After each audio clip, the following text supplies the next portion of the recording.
नमस्कार विद्यार्थी मित्रांनो, आज आपल्याला क्लास 6 सब्जेक्ट सायन्स त्याच्यातलं chapter number 9 motion and types of motion आपल्याला पाहायचं आहे.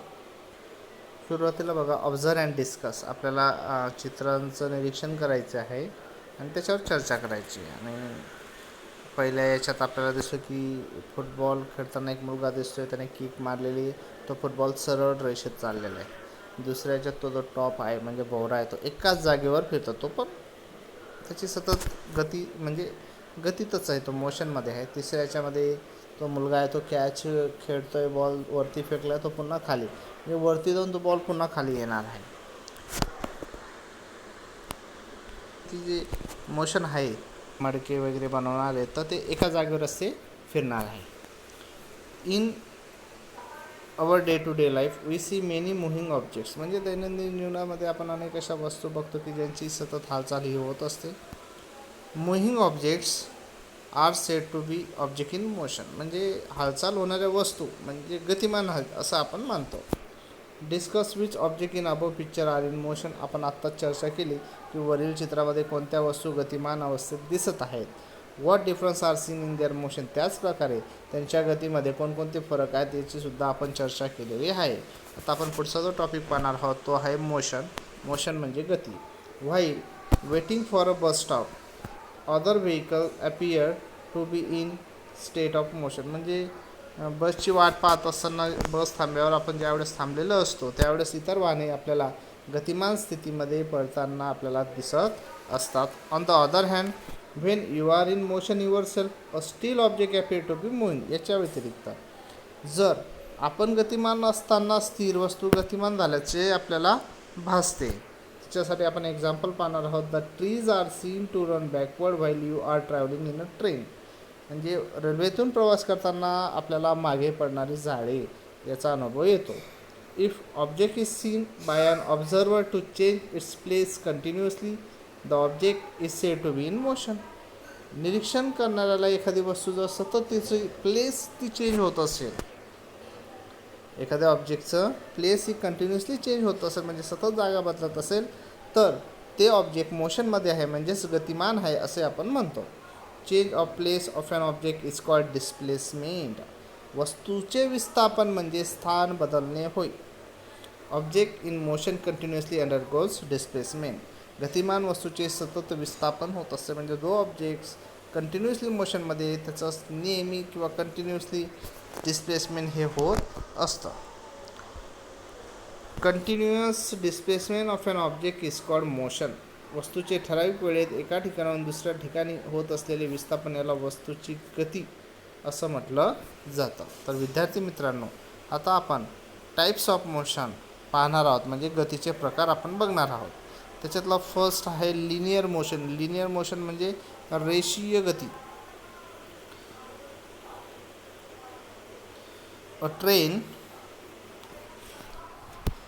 or moving vehicle on road may travel in a straight line or in the same direction. म्हणजे रेल्वे गाडी किंवा रस्त्यावरनं येणारी जाणारी गतिमान वाहने ही एका सरळ रेषेत अथवा एकाच दिशेने येत असतात. This motion on object is called linear motion. तर यालाच एकाच रेषेत वस्तूचं विस्थापन होत असतं म्हणून आपण याला काय म्हणतो, लिनियर मोशन. म्हणजे एकाच दिशेमध्ये त्या ऑब्जेक्टचं मोशन होतं म्हणून त्याला आपण लिनियर मोशन म्हणतो. And object in linear motion show displacement along straight line. आणि जर ऑब्जेक्टचं हा लिनियर मोशनमध्ये असेल तर त्याचं जे विस्थापन आहे म्हणजे डिस्प्लेसमेंट आहे ते सुद्धा एका सरळ रेषेतच होतं. If you stand on a chair and release a ball from your hand it falls to the floor. What do you conclude from this. खुर्चीवर उभं राहून एक चेंडू हातातून खाली सोडून दिला तर तो जमिनीवर पडतो.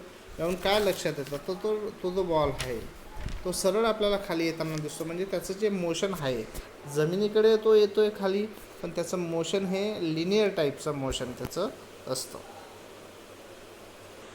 तर विद्यार्थी मित्रांनो, आता आपल्याला संचलन करणाऱ्या सैनिकांची गती तसंच घसरगुंडीवर न घसरणाऱ्या मुलीची गती याची आपल्याला तुलना करायची आहे. The motion of soldier in parade is the same. म्हणजे संचलन करणाऱ्या प्रत्येक सैनिकाची गती ही कशी असते, सतत एकसारखी असते. During that period not even a slight difference is seen, ते संचलित होत असताना आपल्याला थोडाही फरक दिसत नाही. However motion of a girl coming down the slide does not appear to be uniform. परंतु घसरगुंडीवरनं घसरणाऱ्या मुलीची गती मात्र आपल्याला एकसारखी दिसून येत नाही.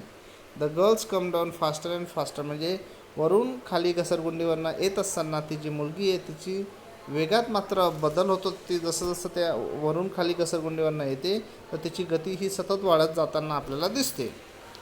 The speed of her motion goes on increasing continuously. The motion of marching soldier is uniform linear motion. सैनिकांच्या संचलनाची गती ही रेषीय एकसमान गती असते. रेषीय एकसमान गती असते. सगळ्यांचं जे डिस्प्लेसमेंट आहे ते आपल्याला समान होताना हे दिसतं. Because in this motion is no change is seen. कारण कोणत्याही प्रकारचा त्यांच्या गतीमध्ये आपल्याला बदल दिसून येत नाही. सगळ्यांची गती ही सारखीच असते. On other hand motion of girl coming down the slide is non uniform linear motion. घसरगुंडीवरनं घसरणाऱ्या मुलीची गती रेषीय असमान गती आहे असं आपल्याला दिसून येतं. तर पहा विद्यार्थी मित्रांनो, जे लिनियर मोशन आहे त्याचे दोन टाईप्स आहेत आणि त्याच्यातला जो पहिला टाईप आहे uniform linear motion. When the distance traversed by an object along straight line in unit time is continuously the same, the motion is called uniform linear motion. जे एकक कालावधीत एका सरळ रेषेत जाणाऱ्या वस्तूने केलेले अंतर जेव्हा सतत सारखंच असतं तेव्हा त्या गतीला रेषीय एकसमान गती असं म्हटलं जातं. नॉन युनिफॉर्म लिनियर मोशन, रेषीय असमान गती. When the distance traversed by an object along straight line in unit time keep on changing, the motion is called non-uniform linear motion. एकक कालावधीत एका सरळ रेषेत जाणाऱ्या वस्तूने पार केलेले अंतर जेव्हा सतत बदलतं, एकक कालावधीतलं जे अंतर आहे एका सरळ रेषेतलं वस्तूने पार केल्यानंतर जेव्हा सतत बदलतं तेव्हा त्या गतीस आपण रेषीय असमान गती असं म्हणतो.